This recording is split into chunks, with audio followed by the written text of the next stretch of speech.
Bear with me, folks. I'm going to explain this, but I want to get that gentleman out of my screen, and I'm going to tell you why. All right, folks. Good afternoon, good afternoon, good afternoon. Welcome to another episode of Spilling Tea. I'm your host, Tiffany Daniels, and we're going back to that horrible world known as the JRC. But before we do, a little bit of a bitch.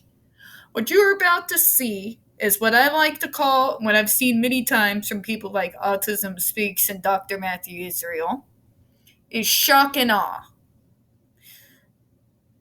This is similar to when people like Autism Speaks will play full videos of a vulnerable autistic child at their most vulnerable via meltdown. They use it as a scare tactic to shock you into agreeing with whatever the fuck they're saying. Whether it's letting go of your wallets to something that doesn't actually benefit any single autistic or their families at all, or whether it's to get you to buy into this insanity that, shock treatment, torture, starvation, and traumatizing of a kid is a good way to fight self-aggression and self-abusive behaviors. It's an old tactic, and I've seen it a lot, like ad nauseum, okay?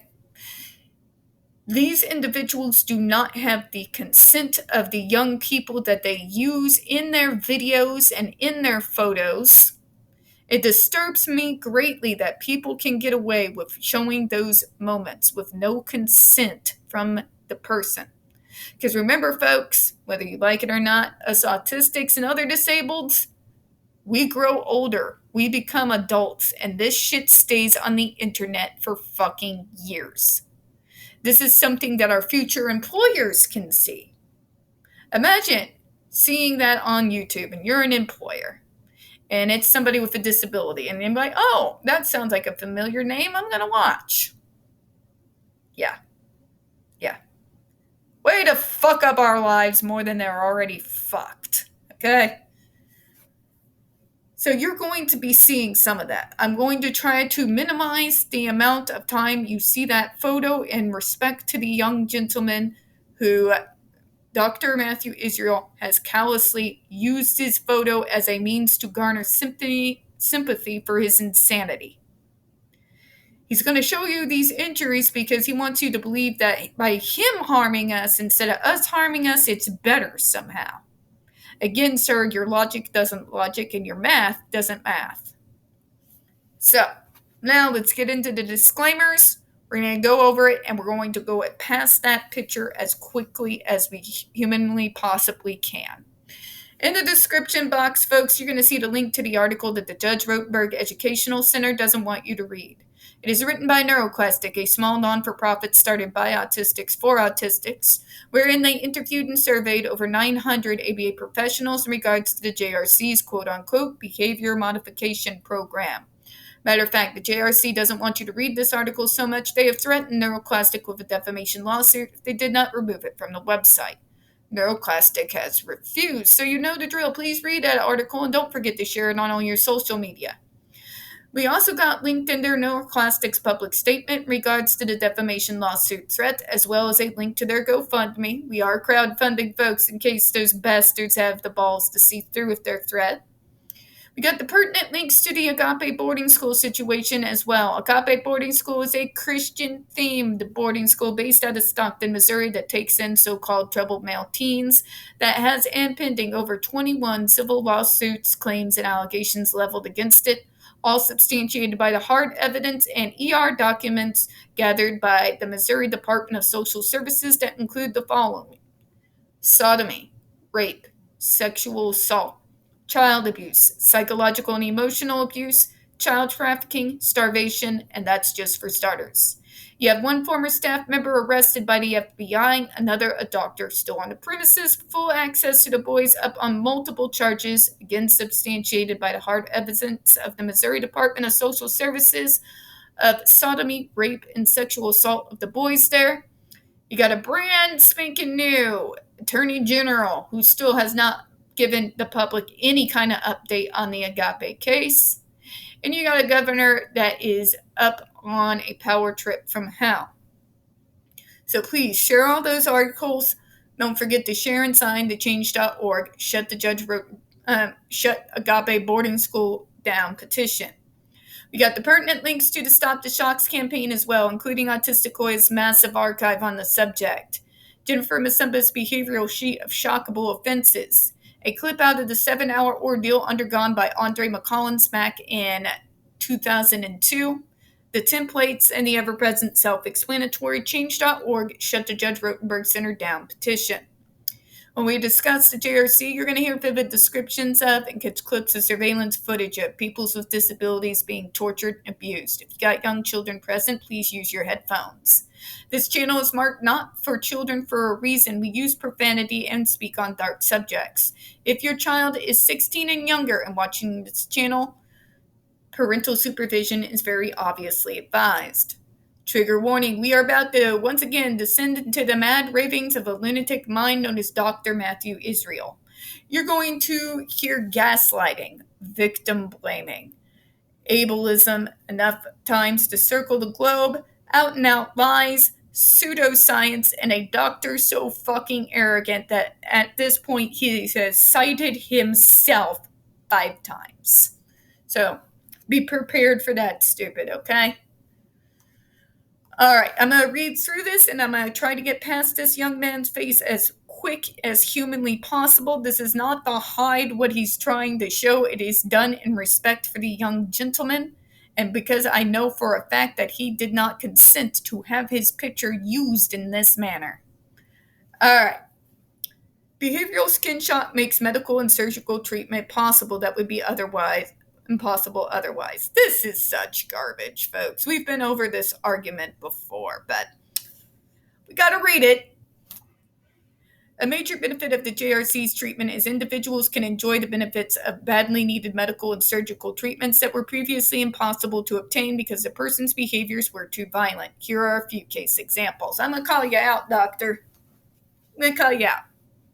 I was one of those individuals with self-abusive behaviors as a kid. Much like the kid that is referenced in one of my previous videos. I would slam a hairbrush down over my head over and over and over again to the point that I'd make myself bleed a lot. I would ram my head in the walls.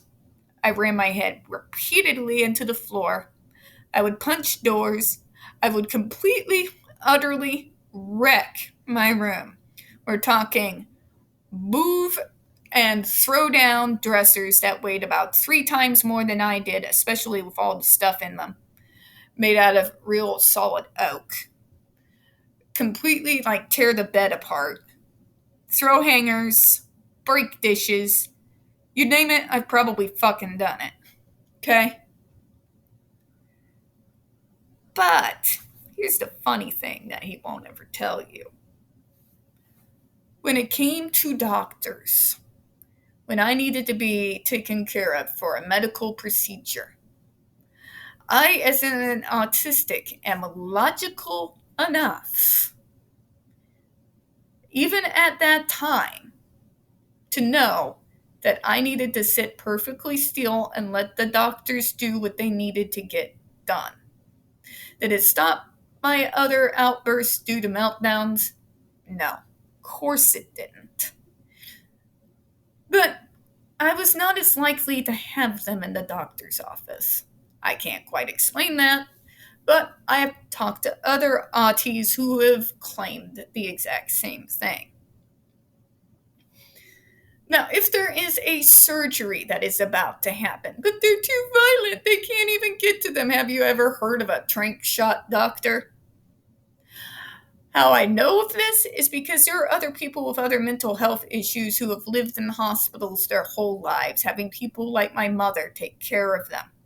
I know for a fact that when needed to have it happen, they would take down that individual and give them a trank shot so that they could then do what they need to get done in order to take care of the health of the patient. I know this because of numerous stories from my mother and her friends who have been in the healthcare field as long as she has. To sit there and bald-faced lie like that and say, but they're too violent, they couldn't do anything. You have nurses and medical aides who do takedowns on individuals with mental health issues that are so severe and that they are in a manic episode that they basically have to almost act like football linebackers, okay? They do it without managing to traumatize or harm the individual. And they have this saying, it's called the calming shot or a trank. They use it so that they can then move the individual into the bed and do what needs to be done. This doctor is dishonest in the extreme, and what he just said here is an out-and-out, bald-faced lie. It's shock and awe, but if you know anything about the medical field, you can already know that this is absolute garbage. And by the way, these procedures aren't new. These have been being done with patients with mental health issues for more decades than I care to count. Okay? But let's move forward here. Behavioral skin shock let's move past this idiocy. A 12-year-old girl engaged in eye poking and head hitting with such force and to such extent that she detached both retinas and was on her way to becoming blind. This is one of his shock. This is what I mean when I said this episode's going to show shock and awe. He wants to shock you with the level of these injuries so that you can then blindly buy in that his way is better. But remember, folks, what is Dr. Matthew Israel's, what is his answer? To further harm the person. Doesn't work, does it? The logic isn't logicking, is it? The retinas cannot be reattached because her eye poking would continually cause them to detach. Through the JRC's use of adversives, including the use of holsters, which the MDRI objects to, because it's torture, doctor, and you are lying out your ass. Trank shots exist, okay? I have literally seen people who've gone and done it, okay? Remember, when I was a kid, when I'd be waiting for my mom or my dad to get off work, who was a security guard at the same hospital, I would see the code reds be called. I would see these nurses rush around.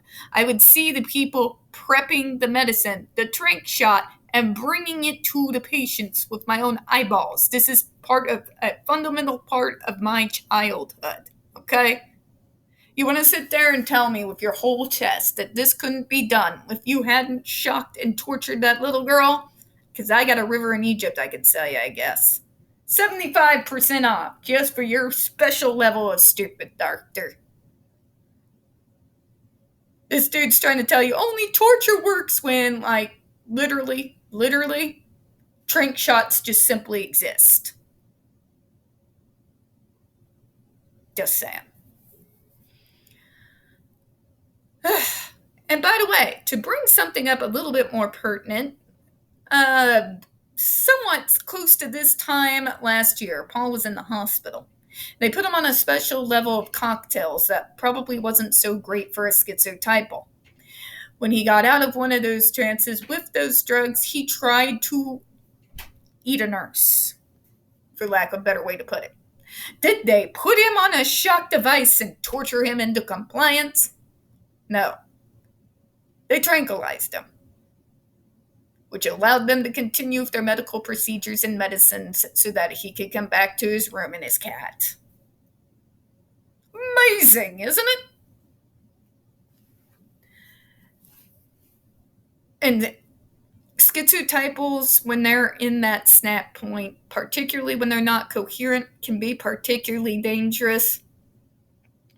They are immune to a good large amount of medicines and drinks out there.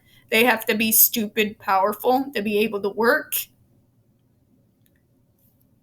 But it worked. No torture necessary.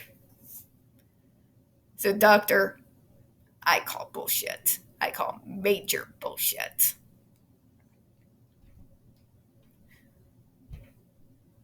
We're going to move past this picture because we do not have this young lady's consent.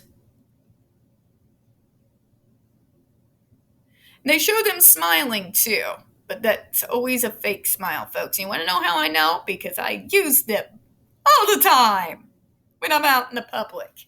It's called a mask.